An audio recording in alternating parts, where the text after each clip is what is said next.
মুগ ডাল দিয়ে পাটের শাকের রান্না। আজকে আমি এই রান্নাটা নিয়ে আপনাদের সামনে হাজির হয়ে গেলাম। তো আমি কেন হাজির হলাম এই রান্নাটা নিয়ে, সেটা নিয়ে কথা বলি।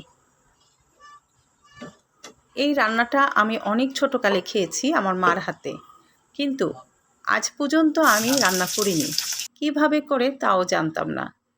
তো আমি এখন মাকে জিজ্ঞেস করলাম, মা, শাক দিয়ে মুগ ডাল কীভাবে রান্না করব।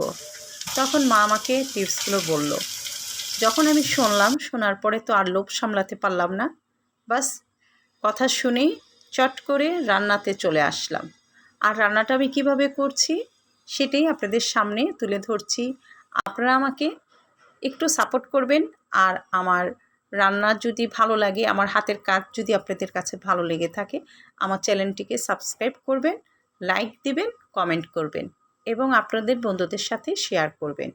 তো চলুন দেখি কিভাবে আমি এই পাট শাক দিয়ে মুগ ডাল রান্না করছি।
আমার মুগ ডাল রান্না শেষ।